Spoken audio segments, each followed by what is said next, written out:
welcome back mga brad. So meron na naman tayong ride ngayon. At itong ride na to, pupunta tayo ng Tagaytay. And makikita nyo sa video, nandyan na ako ngayon sa ating meetup place sa Shell Julio Vargas. At ayan na nga, to the left si Mike, ang ating kasama, and to the right, na meet namin. Meron din silang ride. Alam ko mga Ducati boys, may ride sila to Batangas. So ayan, tuwang-tuwa si Mike dahil maaga ako nakarating. So ayan, antay lang namin yung aming mga kasama, and I want you to meet this beautiful base Ducati 1100 Scrambler. Ang ganda, no? At ayun na nga. So dumating na yung mga kasama namin at this point. Andyan si Paul using his red CB650R, and also nasa kabilang side yung dalawang pa naming kasama na naka Ducati Scrambler din na red, and naka NK 400 naman yung isa. Ayan, so gusto ko ipakita sa inyo yung nasa gitnang bike. Ayan, isa yan sa mga dream bikes ko. Ayan nga pala ang Ducati Diavel. Ang ganda, no? Search nyo sa YouTube, napakaganda niyan. Pati presyo maganda mga brad. So ayan, we're gearing up kasi paalis na kami. At ayun, makikita nyo sa video, maraming meetups dito sa place na to. Along C5 kasi yan mga brad. So here you go, yung kasama namin naka NK 400. Kasi na hindi ko natanong pangalan. Mga brad, ito nga pala si Paul and his red CB650R. Ang ganda, no?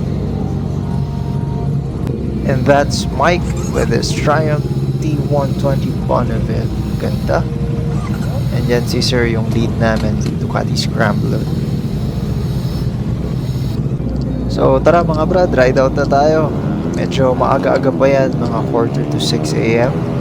Dahil ang meetup namin, nag-usap-usap kami at 5:30. Kung sino pa ang wala ng 5:45, iiwanan na. So ayun, okay naman.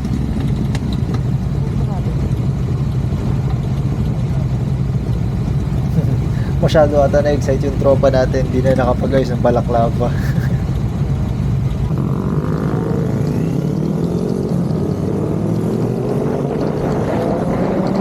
Siyempre hindi tayo magpapahuling magpakilala mga brad. Ako nga pala si Jejabet. At siyempre kasama natin ang ating CB650R, also known as Tension. Let's go!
So finally mga brad, nakarating na kami sa Crosswinds. Dito nga pala sa Ruin Project sa Tagaytay.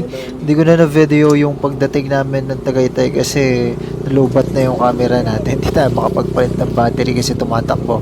But anyway, gusto ko ipakita sa inyo kung gaano kaganda tong place na to. In 3, 2, 1, and...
And there you have it, mga brad, ang short clip natin for Ruin Project. Napakaganda ng place, hindi ko na nakuhanan yung food, pero napakasarap. Honest review, yes, it's a bit pricey, pero worth it naman. Sa sarap ng pagkain, sa ganda ng ambience, sa ganda ng place, all worth it yung ginastos namin. So, pasyalan nyo na yan, Ruin Project, matatagpuan nyo yan sa Crosswinds, Tagaytay. Gusto nyo, sasamahan ko pa kayo. De, joke lang. So, sana mag-enjoy kayo sa pagpasyal nyo dyan, ano. Shout out.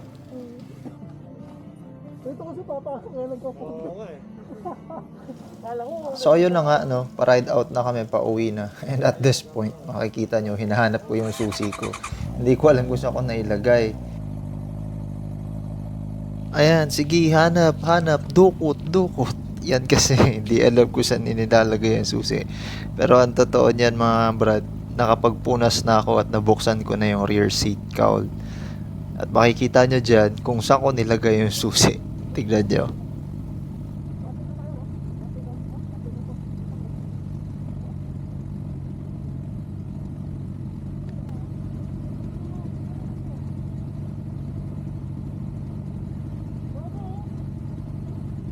Tayo na nga, naiwan ko pala siya dun sa rear seat, no? Habang sinara ko yung upuan, hindi ko na siya nahugot. Ito ko lang pala naiwan. Experience nyo na ba yun? Grabe, no? At this point naman, nananalangin na ako na sana wag umulan, ano, habang pa-ride out kami hanggang makauwi kami. And thank God naman dahil hindi kami masyadong naulanan. Yes, naambunan kami pero hindi kami naulanan ng malakas. Kaya tawa na kami ng tawa kay Mike kasi nag-raincoat na siya dahil papasok pa siya ng office. Pero kami ay didiretso kami ng aming mga bahay sapagkat ito nga palang ride na to ay holiday yan. No, last holiday. So, ayun, although may pasok ako, panggabi pa naman. So, I still have time to sleep. So, enjoy muna natin yung ating pag-uwi, mga brad. Let's go!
that's it for this vlog mga brad. Sana na-enjoy nyo. No? So until next vlog, gaya nga na sinasabi ko sa inyo, kapag napagkatiwalaan, ingatan. See you mga brad.